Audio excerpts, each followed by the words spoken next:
Once with kids it was all sex, drugs and rock and roll, but that's so yesterday. Now it's faith, hope and chastity, especially chastity. Spurred on by high-profile virgins like the pop star Britney Spears, American teenagers in their millions, and some Australians too, are pledging purity.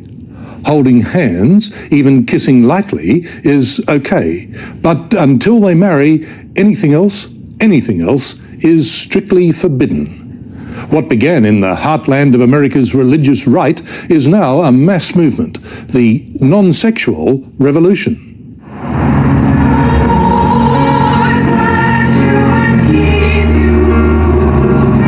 You're about to commit to something that you will never regret. We commend you for your choice. We give you this ring. We give you this ring. These are not marriage vows, rather they're chastity vows. May it be a constant reminder Of your commitment of purity. of your commitment of purity. Teenage virgins, each and every one of them. And tonight they're assuring their parents they'll remain that way until they're married. Before this church. Always wearing a chastity ring to remind them of their commitment.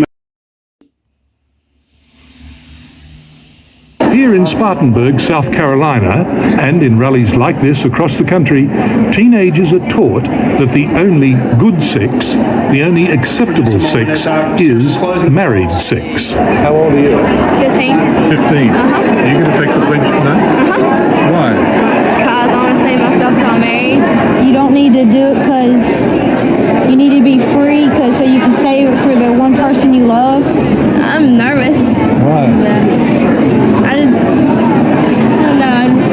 I guess I just get nervous for things like this. You're nervous that you'll take the pledge but mightn't be able to keep it? That's very honest of you. The teenagers were urged to sign cards pledging virginity until marriage. I make a commitment to God to be sexually abstinent from this day until I enter a biblical marriage relationship. And at tonight's rally, hundreds signed up. What do you really mean by sexual abstinence? Presumably you don't object to a boy and a girl walking down the street holding each other's hand. No, but it does apply to, obviously, to sexual. It would apply to heavy petting. Any heavy petting or anything beyond that would be crossing that line, yes. Until they're married. Until they're married, right. Jimmy Hester is a lay preacher at the First Baptist Church in Nashville, Tennessee. This is the heart of America's Bible Belt, and it was here that a Baptist youth group first came up with the idea of an organized abstinence program. They called it True Love Waits. The Bible tells us that we're to be sexually abstinent until marriage. That's the way we were created. That was God's intent when He created male and female, and when He created the marriage relationship. And so that's why we believe that. Is it your position that young people should go into what they hope will be a lifetime contract of marriage with their only experience of sexual activity having been holding hands and light kissing? Yes. Mm-hmm. That's the preparation for marriage, yes. Over 7 years, organized chastity has outgrown its original home on the religious right and become a mainstream phenomenon. True Love Waits is now one of about 80 similar groups throughout America. The movement itself numbers in the millions. On the internet, there are sites with names like Sex Respect, It's Great to Wait, and the Pure Love Alliance. There are videos and books such as Been There, Haven't Done That. Jennifer Wiersma, a former Miss Teen USA, who won the title in part by parading her chastity. I was competing for the title, and in competing, we needed to develop a platform, something that we were really interested in. And what age were you now? I was about 15 at the time, and I remember in junior high making the decision that I would wait to have married. So you were 14 or 15 years of age, sexually mature, Right. and expecting to get married at the average age, about 25. So you were committing yourself to 10 years of chastity. That's right. I was committed to waiting for as long as it took until I met the right person. Mr. Right did come along. Trouble was, though, Derek, Jennifer's husband-to-be, had to fess up that he'd been out sowing his wild oats already for 10 years or more. Well, Derek, she's a beautiful young woman and you're a dirty old man. Is that fair? No. Well, no. I was also raised in a Christian home with the right principles. I chose to walk my own way for a while. At age 25, I made the decision that I wasn't going to sleep with anybody else either. And I went cold turkey and said, you know what, I'm not going to sleep with anybody else until I get married. And for 2 years, I didn't. I now pronounce you man and wife. They wouldn't go into detail about what they did do during their year-long engagement, kissing and a bit more, they said, but they're happy to say what they didn't do. Nothing that ever went beyond the point of where I knew we didn't want to go. At this stage, you went ahead, entered a marriage contract for the rest of your life with a man whom you didn't know whether you were sexually compatible with. That's right. I did. Wasn't that a terrible gamble? No, not at all. It wasn't. I fell in love with my husband for many, many reasons. And if you look at the marriage relationship and the percentage of that time that's actually spent in bed, you know, so many other things are important. We had the friendship. We had a spiritual compatibility. I guess for lots and lots of people, parents especially, whether pledging is good, bad, or indifferent is really beside the point.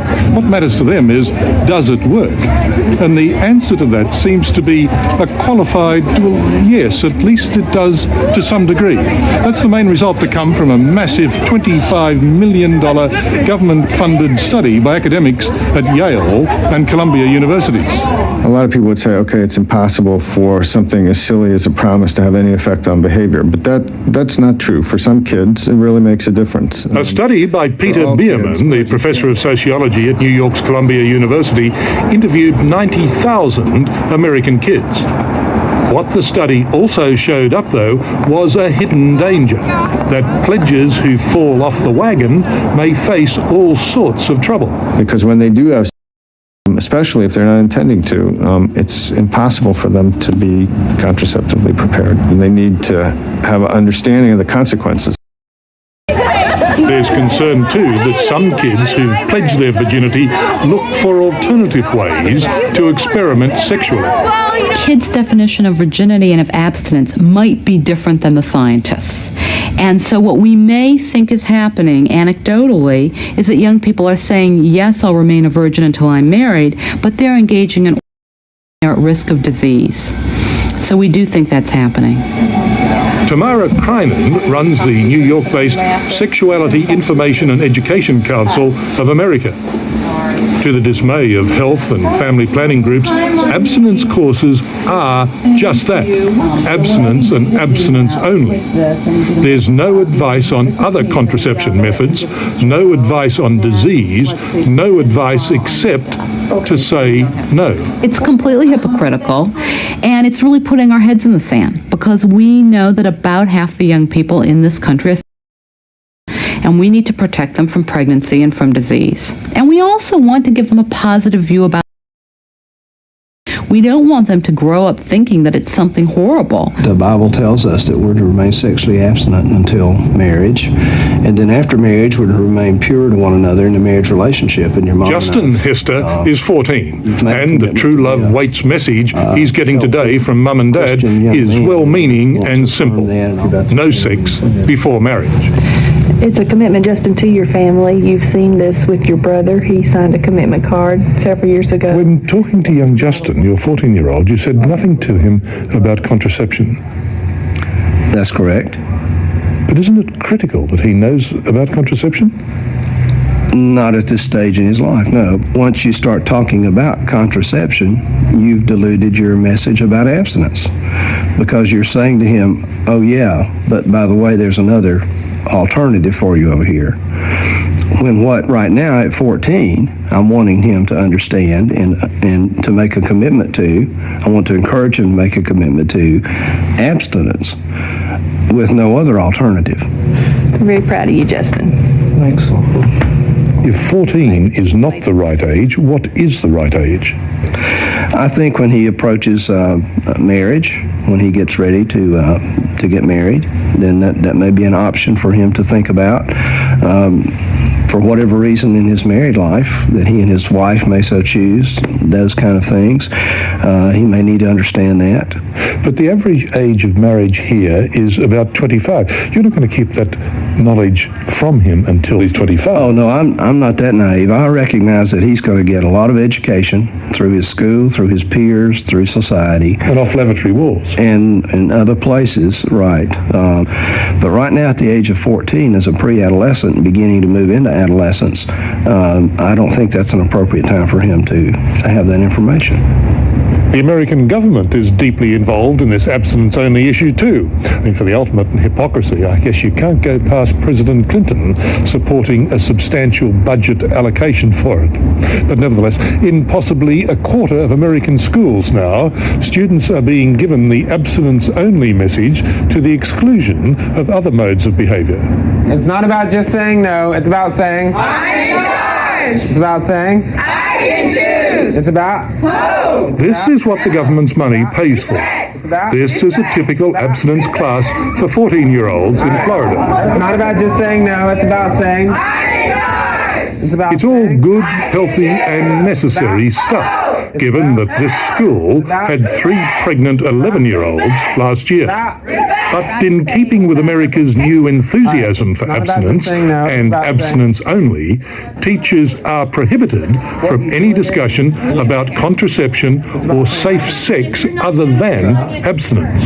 We do not promote contraceptives, we don't promote condoms, we don't promote, and I don't even say, because there is no such thing as totally.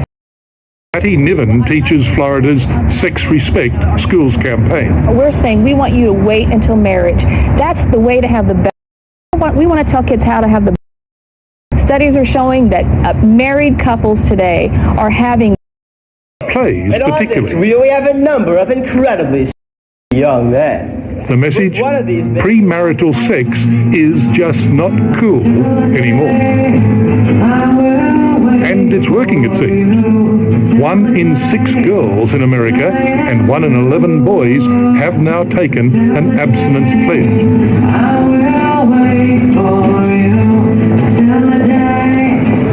Couples like Jennifer and Derek are now roving ambassadors for abstinence.